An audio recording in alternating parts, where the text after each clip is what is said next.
from Romans 8. You received God's Spirit when he adopted you as his own children, and now we can call him Abba, Father. Most of our work in the Cuddle Trust focuses on supporting and uplifting especially women and vulnerable children. And because of this, a lot of our work naturally moves towards working at preschools, orphanages, and places of safety.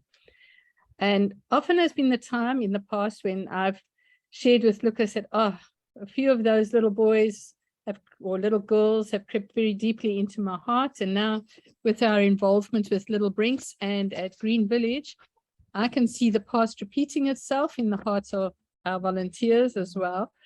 So I thought I would look a little deeper at this topic of adoption. And yet I feel that I'm just scratching the surface and that there is a lot more that's longing to be revealed. So firstly, let's have a look at what adoption is defined as. And it's in the dictionary, you would read that it is the action or fact of legally, and that's an important word because we're going to look at that a bit more, but taking another's child and bringing it up as one's own. Interestingly, in Hebrew, the word adoption comes from the word imutz, which derives from the word amatz, which we find in Psalm 80, verse 17 and 18, which actually means to make strong.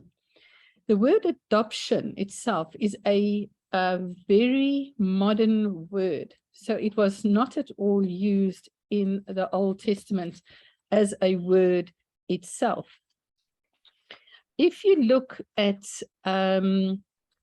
in your Strong's Concordance at the picture of a matz, it is like 4 triangles upside down, which look like waves, which represent water. And then it's got 2 circles on the side of that, which represents pressure from the side.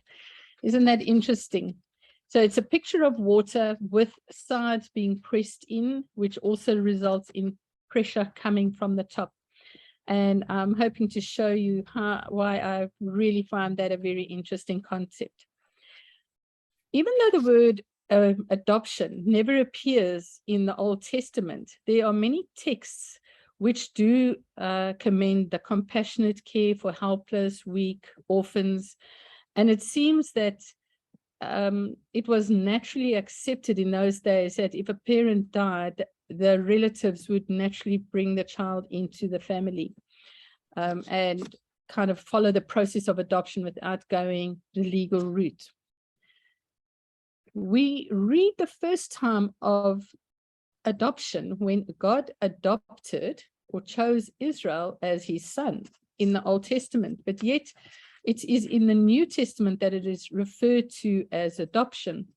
When in Romans 9 verse 4, we read that God chose the people of Israel to be his adopted children, that he revealed his glory to them, he made covenants, he gave them the law, he gave them the privilege of worshiping him and receiving his wonderful promises.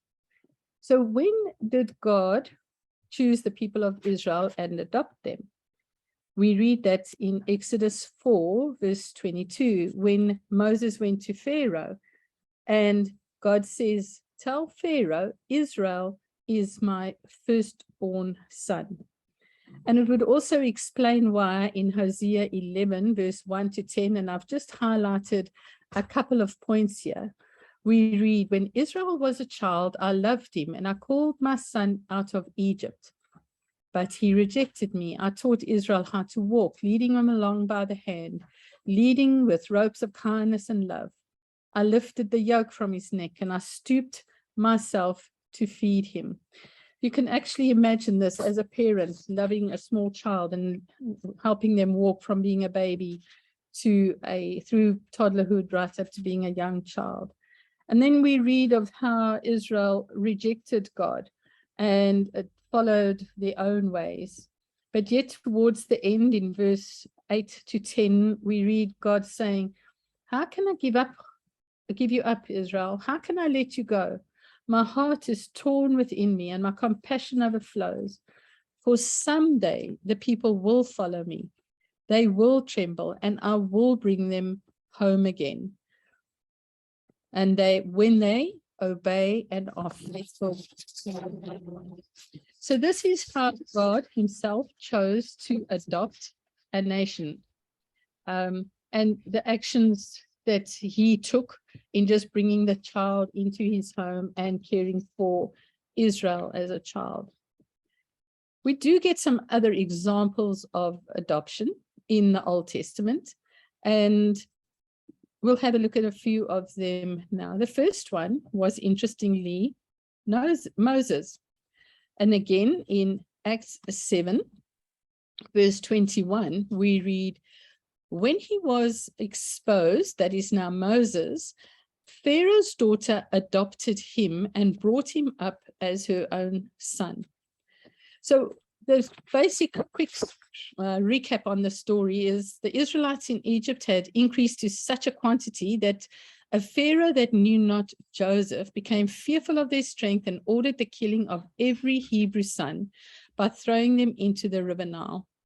So Jochebed, the mother of Moses, placed her son in a river, so put him in the river Nile, but in a special way by making that basket of bulrushes, making it waterproof and putting her baby inside it. Because I truly believe she knew that Pharaoh's daughter would find him. She trusted that God would now work his purpose out. So what did Jochebed do? She took positive action. She knew there was a bigger picture. She was at peace to accept whatever answer was provided, placing herself totally in God's hands. And God did provide in a miraculous way, because he allowed Moses' mother to still remain his mother. So she still had a mental and spiritual influence on him. But yet now she was in the employ of Pharaoh's daughter to do this job.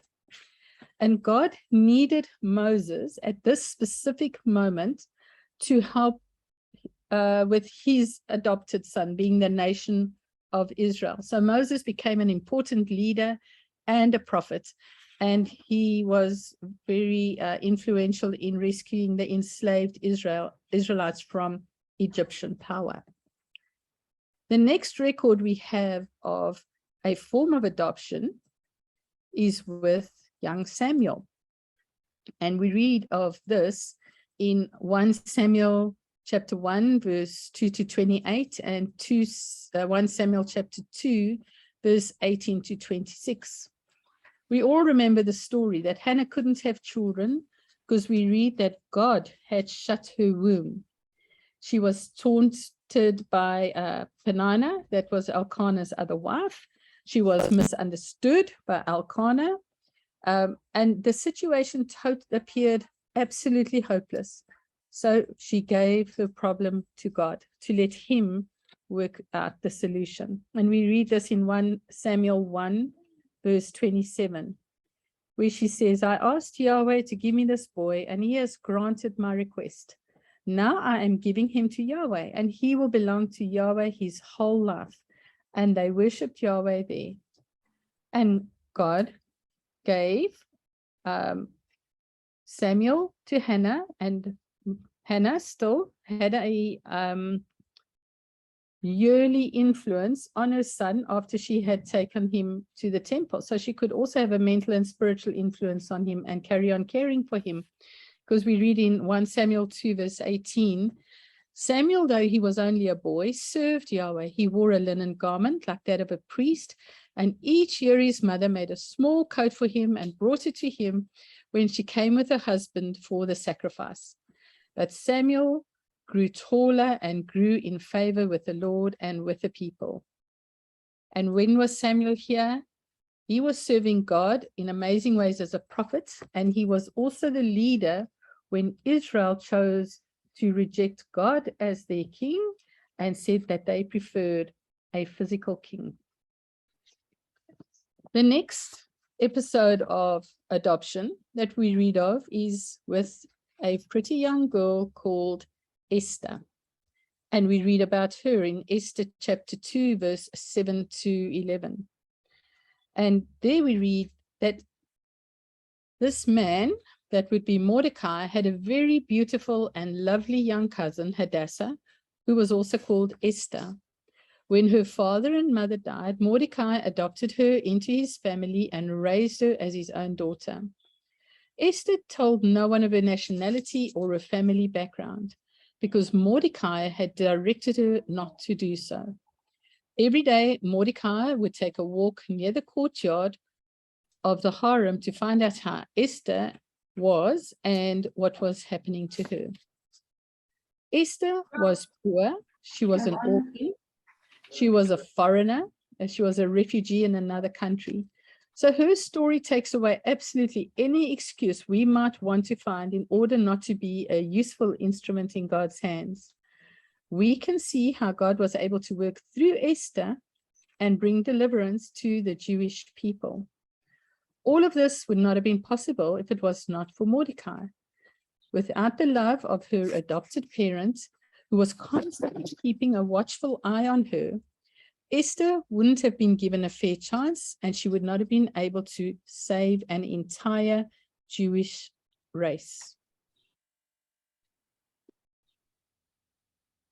We also read of Joseph accepting Jesus as his own in Matthew chapter 1, verse 16 to 24. When Mary became pregnant through the power of the Holy Spirit, Joseph was about to put her away privily so as to spare her the consequences of her pregnancy without being married. He was a righteous man wanting to take the loving actions, and then an angel appears to him and explains what has happened and tells Joseph to name the child which is about to be born. And we read in verse 24, it says, when Joseph woke up, he did as the angel of the Lord commanded and took Mary as his wife. He did not have sexual relations with her until her son was born, and Joseph named him Jesus. So Joseph adopted Jesus as if he was his son. Together, he and Mary raised Jesus, and this became the story that now changed the world. His faithfulness and obedience to the Lord, he cared for, supported, and loved Jesus just as a natural father would. So we had three specific examples in the Old Testament, and then the first one with Jesus. And yet there is another example of adoption in the Bible, the fifth one.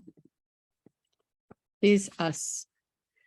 In Ephesians chapter 1, verse 5, we read, God decided in advance to adopt us into his own family by bringing us to himself through Jesus Christ. This is what he wanted to do because it gave him great pleasure. So the story of the Bible is the story of adoption. We all have the option to be adopted into God's spiritual family as a chosen child of God. We are welcomed with his open arms to feel the love of his family. But sadly, because of sin, we are separated from God. But then again, because of his great love with which he loved us, he has made us alive together with Christ. So through baptism, he now adopts us into his family. And by grace, through faith in Jesus, we can become his sons and daughters of God. So remember the word imutz, which means to be made strong, which has a basis of water, pressure, and strength. Isn't that interesting that baptism has the same picture as what the word imutz does? So the word baptism, the adoption in the Bible has nothing to do with legal paperwork or court proceedings and fees. It is all got to do with a status that an adopted person enjoys with his new parents. We read, there's a couple of verses we're going to have a look at now, where we read all about the results of us becoming a son and daughter of God. In Romans 8, verse 15 to 17, we read, you have not received a spirit that makes you fearful slaves. Instead, you received God's spirit when he adopted you as his children. So now we can call him Abba, Father, as Deb shared with us in her prayer. For this spirit joins with our spirit to affirm that we are God's children. And since we are his children, we are his heirs. In fact, together with Christ, we are heirs of God's glory. But if we are to share his glory, we must also share his suffering. So in God's eyes, we are all equal, and he has called us to be worthy. We have freedom from bondage to fear, and an assurance and an inheritance, a promised inheritance with God and Christ. In 2 Corinthians 6, verse 18, we read where God says, I will be a father to you, and you will be my sons and daughters. In John 1, verse 12 to 13, we read, yet to all who did receive him, to those who believed in his name, he gave the right to become children of God. Children born not of natural descent, nor of human decision or a husband's will, but born of God. You can see there is action needed from our side. We need to choose to receive him. We need to believe in God and believe what he has promised us. In Psalm 10, verse 14 to 18, we read of how God says, David says, but you, God, you see the trouble of the afflicted. And who's the afflicted? It's the foreigner, the fatherless, and the widow. You consider their grief and take it in hand. The victims commit themselves to you. You are a helper of the fatherless. Then we'll cut a couple of verses out, and we come to God's, again, we say to him, you, Lord, hear the desire of the afflicted. You encourage them. You listen to their cry. You defend the fatherless and the oppressed, so that mere earthly mortals will never again strike terror. And that's Psalm 10, verse 14 to 18. So as you can see, there's a common thread. In Romans, we were fearful slaves, and here in Psalms, it's talking about people that are afflicted, that are helpless, where God provides a way of escape. He provides a safe haven. He provides an option to become part of a family, of a community. And I'm now going to look at a couple of the verses that we read of and instructions we get with regards to the foreigner, the fatherless, and the widow. In Psalm 68, verse 5 to 6, we read that God is a father to the fatherless, a defender of widows is God in his holy dwelling. God sets the lonely in families. In James 1, verse 27, we read that religion that God, our Father, accepts as pure and faultless is this, to look after orphans and widows in their distress. Isaiah 1, verse 17, learn to do good, seek justice, reprove the ruthless, defend the orphans, plead for the widow. We are to love and to take care for one another. We need to take action. We don't just sit back, we take action. That's why there's words like reprove, defend, plead, seek for justice to prevail. In Deuteronomy 10, verse 18, we read, he defends the cause of the fatherless and the widow. He loves the foreigner residing among you, giving them food and clothing. And Proverbs 31, verse 8 instructs us to speak up for those who cannot speak for themselves, for the rights of all who are destitute. So God fights for those who struggle. The persons who have not necessarily just suffered physical loss, but persons that have been uprooted from what is known and is familiar to them. And is this not what happened with the nation of Israel? That they were being oppressed. They were foreigners in the land of Egypt. They were being oppressed. The women and the children were suffering especially. And that was a natural lesson for us to see and to learn from. So for us to gain spiritual strength, so that as God became a father for the nation of Israel, we too can become spiritual parents to the poor, the widow, and the fatherless. The verse, I specifically, Proverbs 16 comes to mind when situations that appear hopeless and helpless, God will always provide a way and a solution. It might not always be as quick as one would like the answer to come, because he, as we saw in those examples, allows time for us to do what we can with what we have, with what we know. And in this way, we will often through this period experience uncertainty, pain, and sorrow. But God is looking for certain actions from our side. He's looking for trust, obedience, and a dependence on him and not on our own strength. And that is what one thing that widows, fatherless, and foreigners lack, is power and strength. And he's looking for us to gain knowledge from his word and to truly believe in his deep and abiding love.